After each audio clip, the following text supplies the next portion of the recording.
Hi and good day, Dr. Nariza and my fellow colleagues. Our topic for this ethical issues of accounting is Aman Shah Ahmad, 1 cent thief became millionaire. First of all, I would like to introduce our group members, our team leader Azizul Joy, our teammate Aina, Xiao Yi, Siyun and myself Farah. To start our presentation, I would like to invite our team leader Azizul Joy. As a banker himself with 16 years of experience in banking industries to further understand on this topic. Hi everyone. Before we start with the detail of Aman Shah, I would like to generally brief on money laundering. From Wikipedia, the definition of money laundering is the illegal process of concealing the origins of money obtained illegally by passing it through a complex sequence of banking transfer or commercial transaction. The overall scheme of this process return the clean money to the launderer in an obscure and indirect way.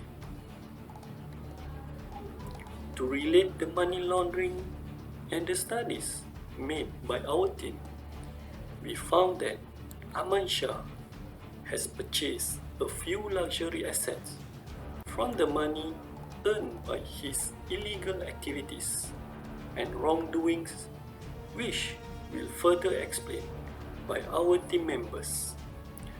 For introduction, I will pass to my team member Aina.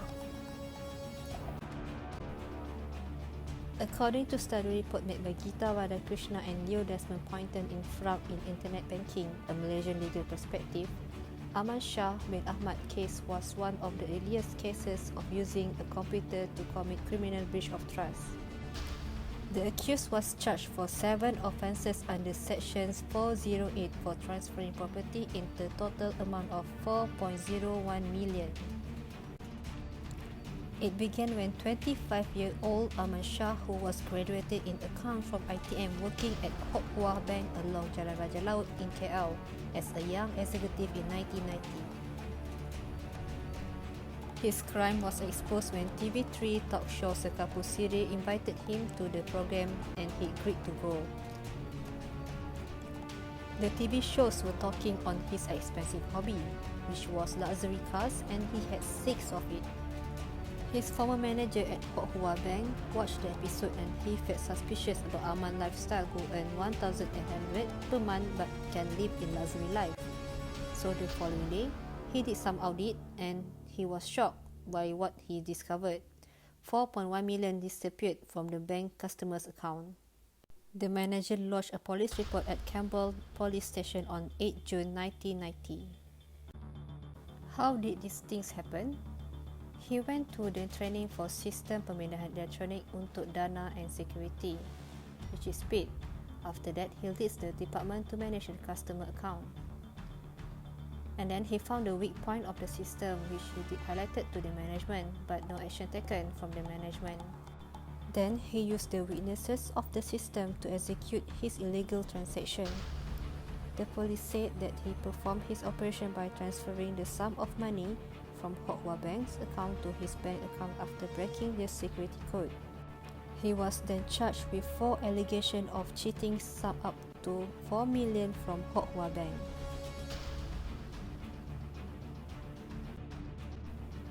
Aman Shah was found guilty of criminal breach of trust under Section 408 of the Penal Code on 7 occasions on 1990.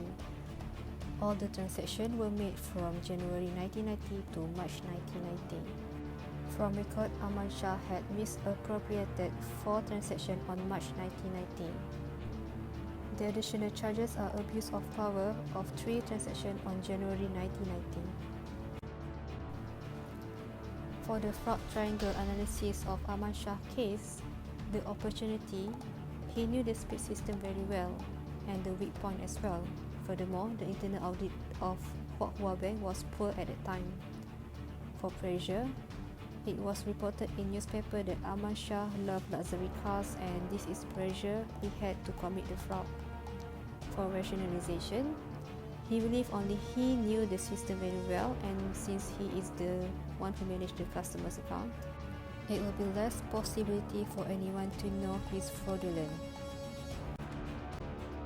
Okay, there are three ethical issues in accounting that are related to Aman Shah's case, which are the first one, abuse of power, followed by criminal breach of trust and integrity, and the last one will be the violation of laws and confidentiality. Abuse of power is the misuse of authority to take actions in personal interest that negatively impact the company and also its employees. Basically, abuse of power takes place when a person in authority makes the wrong use of the power based on it to commit an unlawful act for personal gains or other reasons. In workplace, abuse of power can also refer to as malfeasance. Okay, how did Aman Shah misuse his power? When Aman Shah caught his former boss' attention that sent him to a computer courses where he learned the skills to perform his operation, he then appointed to be head of Department of Speed Processing. And here, he started to misuse his power by transferring 1 cent every day from every account in Hock Hua Bank to a proceed account in another bank. Therefore, his operation went successful with a sum of 41 million. This is also how Aman Shah misused his power when he was the head of Department of Speed Processing.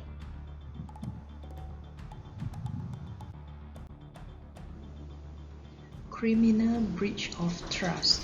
Aman Shah set sistem pemindahan elektronik untuk dana dan security speeds to transfer money every day from every customer account into his own account in Bank Bumiputra. This stealing and dishonest action compromising moral and ethical principle. On people's eyes, Aman Shah was an ordinary bank manager. Unfortunately, he violated the laws and regulations behind the bank operation. He thought nobody will know what he did. It was literally unethical behavior, compromising the values of integrity. In fact, integrity is not something you show to others. It is how you behave behind their back. We all should practice the value of integrity, where a practice of being honest and showing a consistent and adherence to strong moral and ethical value. It means following moral or ethical conviction and doing the right thing in all circumstances, even if no one is watching you. The third ethical issue in the accounting of Aman Shah is violation of laws and confidentiality. This ethical issue is much related to the duties of secrecy under the Secrecy Provision Act. It means that no person can access to any document or information relating to the affairs or account of customers shall disclose the information to another person, unless it is permitted under any special circumstances.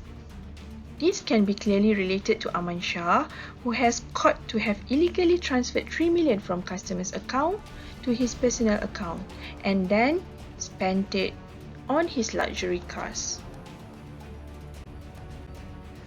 This can also be related to the illegal fund transferred specifically through internet banking transactions done by Aman Shah, which has been presented during the earlier slides by Aina.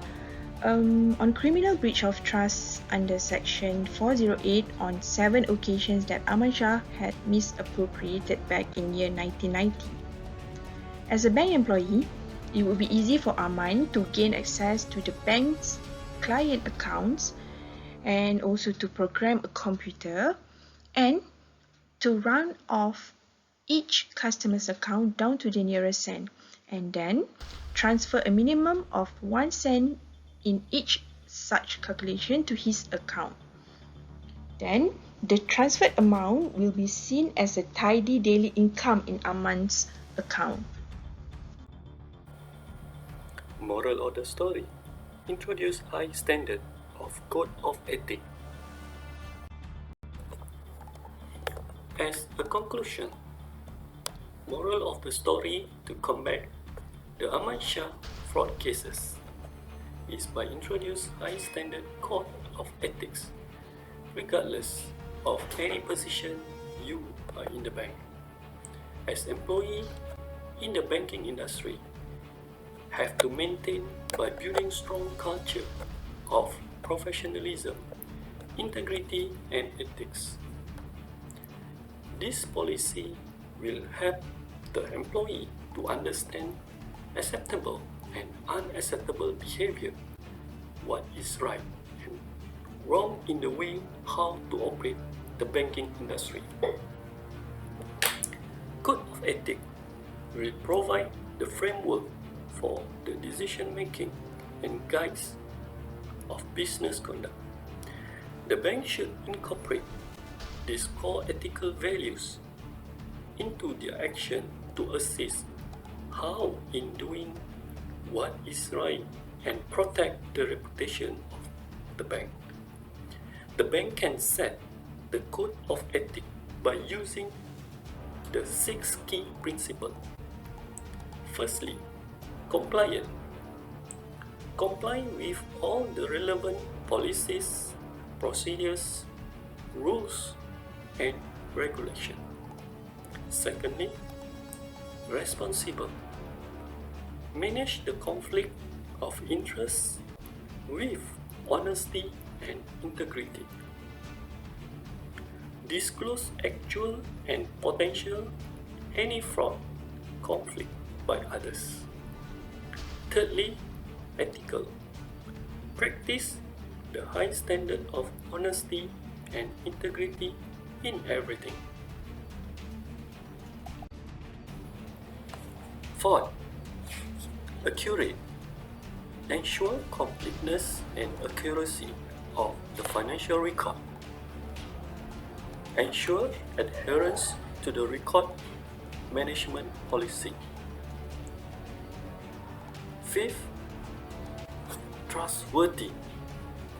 Protect the confidentiality and sensitive information. Maintain the security of information involved with customer information. 6. Equitable. Practice transparency and fairness at the workplace.